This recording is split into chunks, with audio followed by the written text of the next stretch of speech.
بسم الآب والابن والروح القدس إله واحد آمين.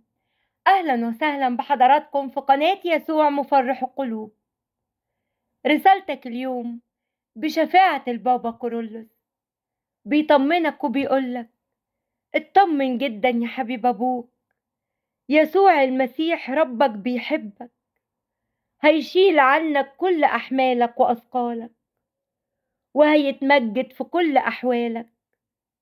هو قريب جدا ليك، وأي حلم حاسس انت ان هو بعيد عنك أو حزن أنت عاوز تخلص منه، ربك بيقولك النهاردة هتقدر توصل لحلمك، وحزنك هيتحول لفرح، لأنه هيقويك وهيسندك وهيوصلك للنجاح اللي أنت عاوزه. بس خلي عندك إيمان وثقة فيه، وإنه بيدبر لك كل لحظة وعمره ما هيتخلى عنك. اطمن يا حبيب أبوك، الخير جايلك قريب قوي، هيستجيب علشان هو الوحيد اللي شايف اللي محدش شايفه، وحاسس بكل اللي جواك. هيحل مشاكلك وهتفرج.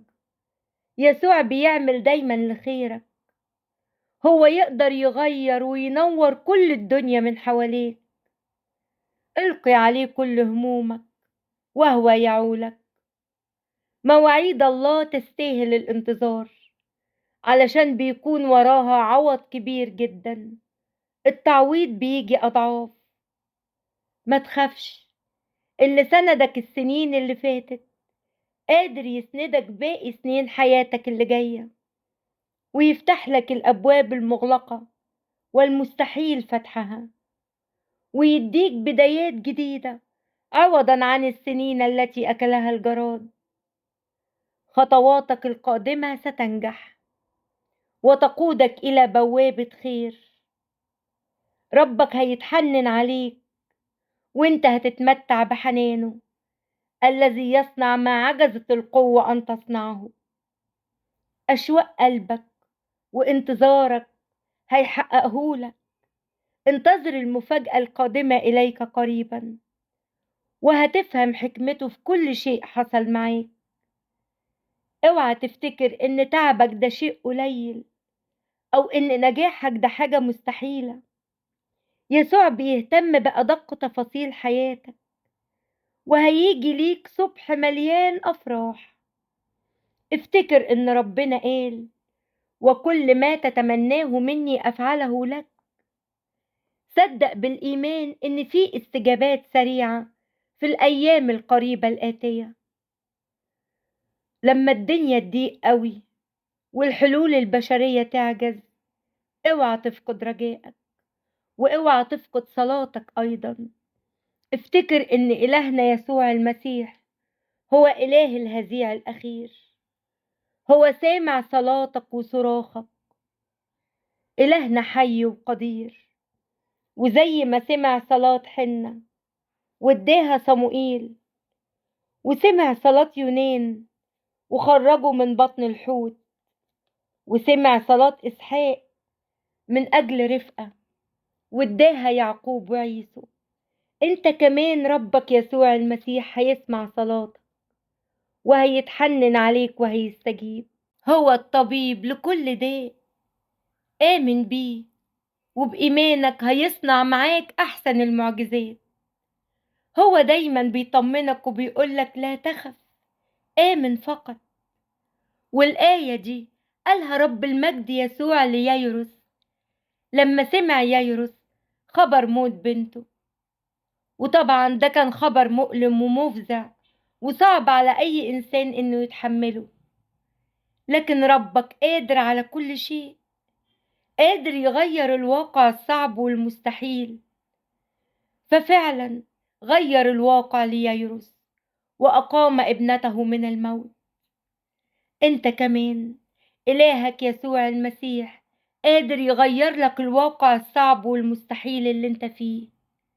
مهما كان الوضع صعب، سواء مرض ملوش علاج هو الشفاء والدواء، سواء مشاكل مادية قادر يدي بركة ورزق ملوش حدود. ربنا عنده كل الحلول اللي ما تخطرش على قلب بشر.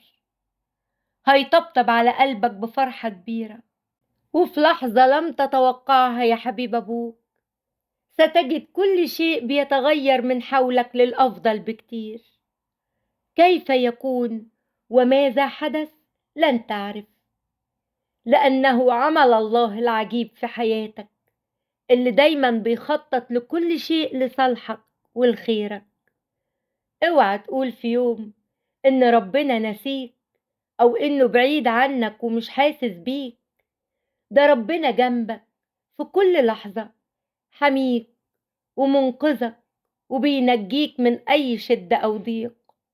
ولو في يوم شعرت بألم أو وجع اصرخ إليه، هو اللي هيطمنك وهينقذك.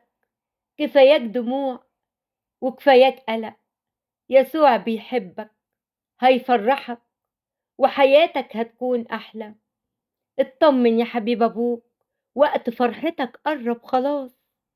مشيئته خير ليك، ده انت معاك إله عظيم هيعدي بيك كل الضيقات ويحول الحزن لأفراح. هيحللك كل مشاكلك، بلاش تخاف أو تقلق، وانت معاك إله قوي وعظيم في السماء.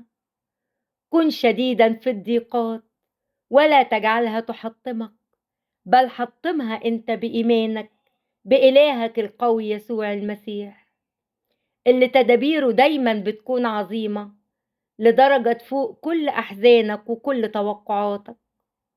هيجي يوم مخصوص ليك أعظم من أي يوم، يوم استجابة وتعويض لكل اللي فات. فكن مطمئنا جدا جدا، ولا تفكر في الأمر كثيرا، بل دع الأمر لمن بيده الأمر. آمين. بركة وشفاعة البابا كورولوس تكون معانا كلنا. ربنا يبارك حياتكم ويفرح قلوبكم. آمين.